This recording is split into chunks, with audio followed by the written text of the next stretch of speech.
Well, I had to redo my headers. They wouldn't fit up right, and I didn't want to have a hard time taking them off when it comes time to taking them off or taking the motor out. So I cut these old flanges off where I welded on these heads. These are headers, because these headers are off an LS motor. But the thing about these the LS motor in the 302, 351 Cleveland, the exhaust ports are exactly the same. Only these ones are bigger. But what I did is I cut my headers up.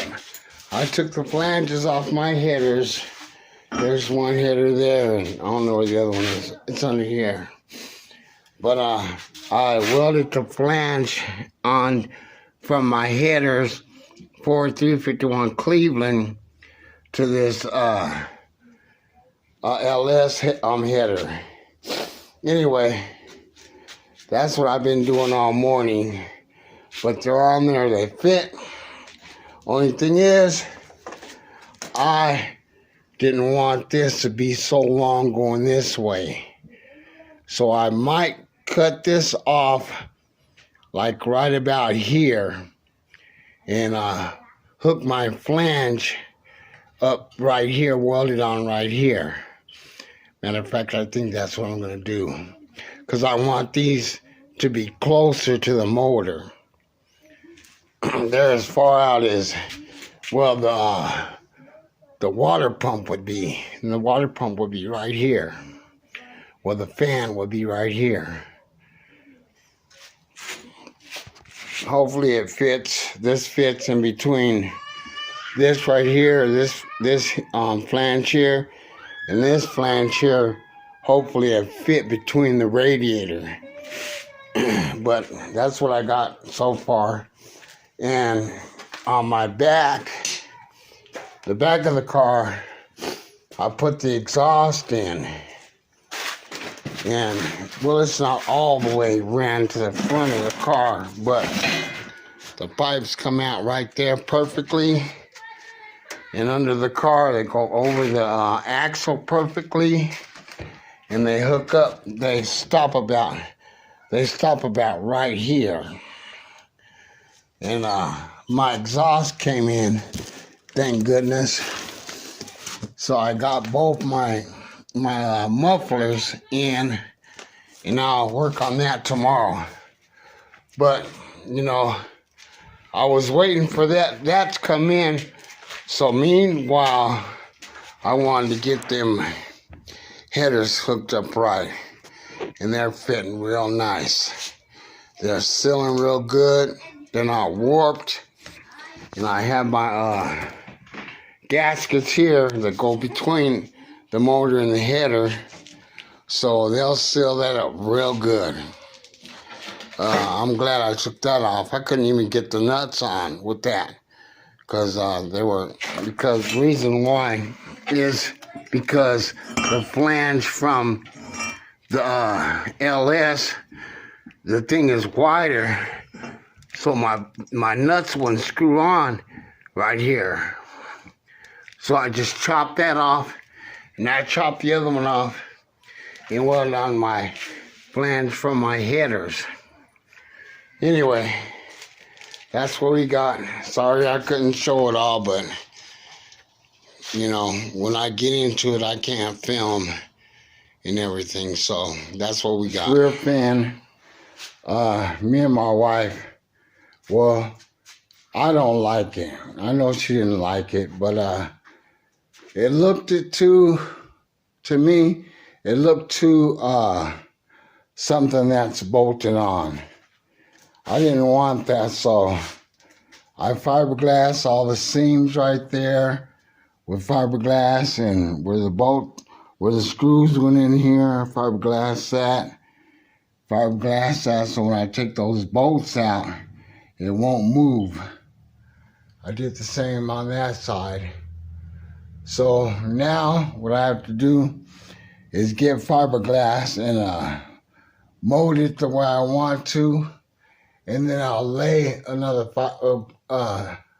some more fiberglass over the top of the what I use with the Bondo to mold it, and then we'll throw some more fiberglass over the top of that Bondo, and then we'll smooth out what we have on there, and then Bondo it again, so the fin looks like it's coming out of the trunk, well, off the trunk, instead of being bolted on.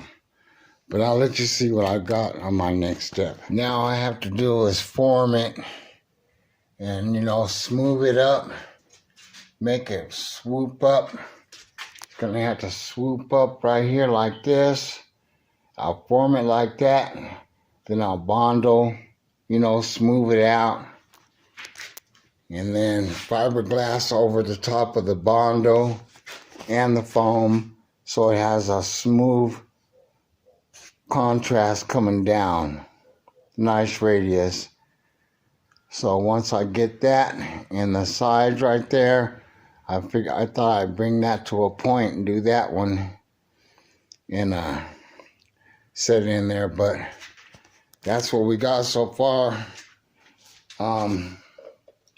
I fiberglass the back, so these screws are still in the car, just for extra strength.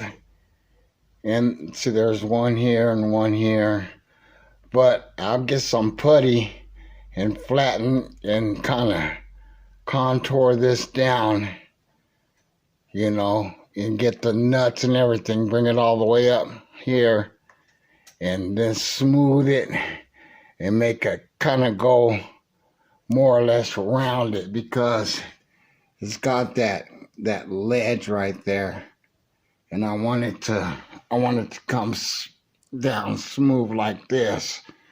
So what I'll do is I'll get some fiberglass it's fiberglass Bondo, but it's a lot harder. It won't crack or peel off. It'll hold on there real strong. So that's what I'm gonna do with that.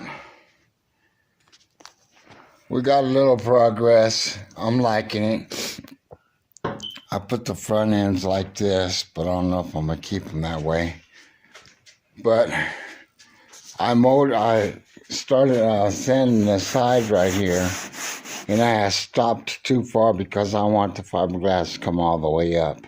I don't want that little swoop I was talking about. But anyway, that's what I got so far. We can start fiberglassing after this house paint dries up. But this is going to be the final look of it. Once I start laying this fiberglass on there, that's it. It's a wrap. So I got to make sure that I have it the way I want it.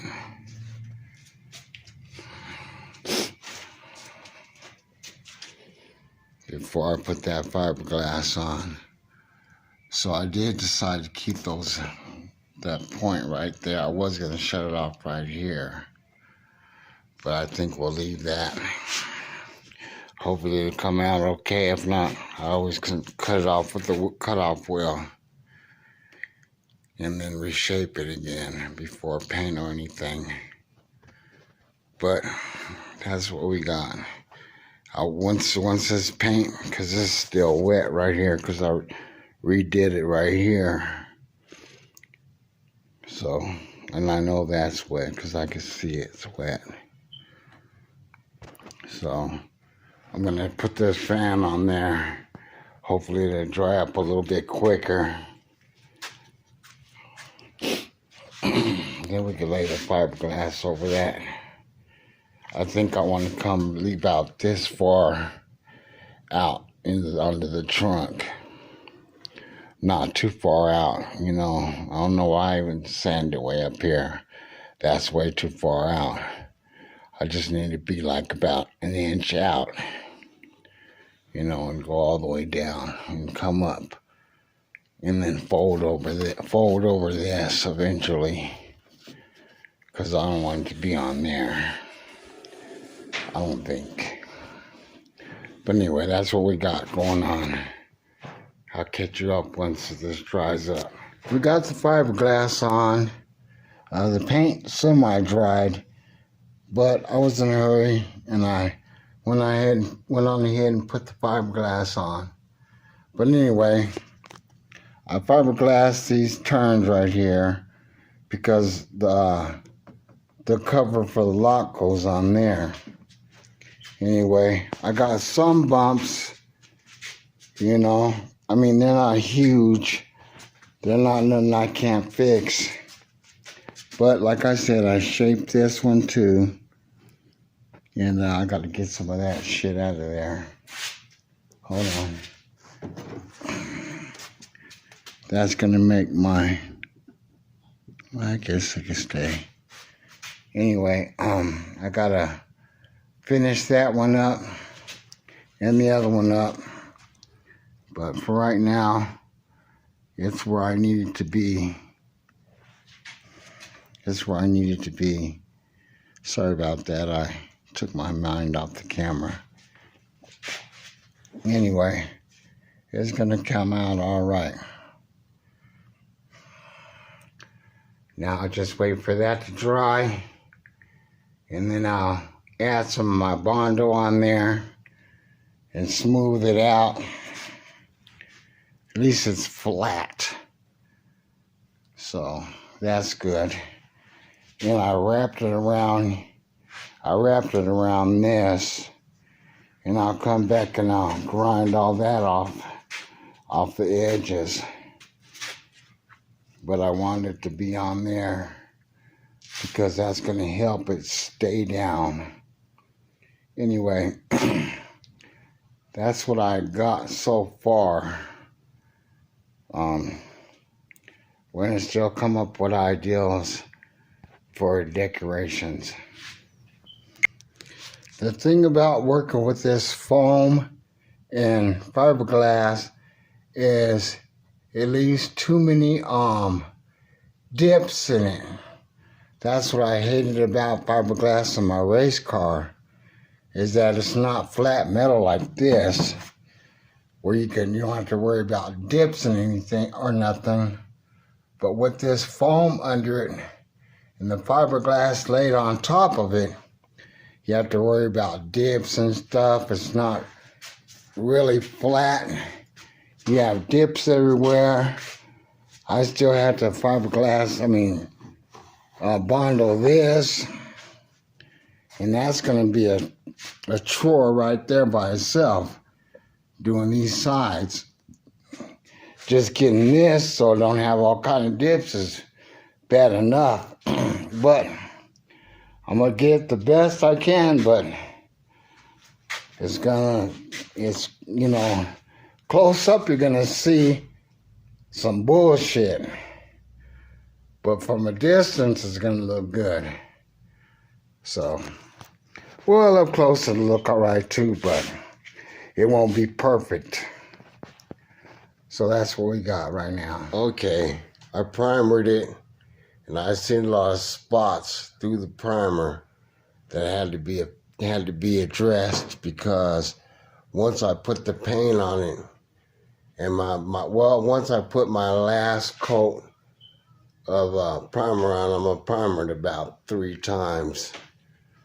So after I primer it 3 times, then I'll go and look at all my little nicks and like places that need a lot of sanding. It's gonna be block sanded anyway. Maybe not block sanded, but it's gonna get sanded down, the primer, before I put the paint on it. But so far, that's what we got. Like I said, I had little spots, so I'm gonna get the sandpaper once it dries and sand it down. While that's doing this thing, I'm gonna come up under here and I'm gonna bundle all this down, make it smooth somewhat. Get these screws and drill the heads down so it don't leave such a big bump there. I won't take it all the way off, but it'd be enough to where I can hide it. So like I said, I'm gonna do this with Bondo, swoop it up a little bit. You know, just get these right here. And then I'll throw a little slim thing of fiberglass, my matting or wherever it went. I don't know where it's at. But I'm gonna fiberglass over the Bondo and then, you know, dress it up afterwards. But anyway, I want to get this done, you know, so I could primer it. And I want to put these exhaust pipes on it. At least get them ready. I don't want to be under the car after I get so far. So I'll hook the drive shaft, the exhaust pipes up as far as I can, you know, until I get the motor and the blowers, turbos on. I won't know. But that's what we got today. We went as far as we're going to go on this back spoiler. I've been working on this thing all week. So I think I'm going to shut this video off. And this video is going to be mainly only all about this back spoiler. So I sand it down as much as I can, as much as I want to. I mean, it ain't perfect. It ain't no show car. So don't expect no top-notch job on this because it's starting to get boring and I'm just rushing through it. I got the body line the way I want it, so that's going to be it on this video. So this video is going to be, like I said, all about this back fin. So I'll let you see what's up on the next video. Next video is going to be putting in these exhaust pipes. I got one there, and I'm trying to line up this other one. But that's what we got. Hey, and don't forget to subscribe and tell your buddies about what I'm doing. Maybe it might help them. Maybe not. Okay, thanks.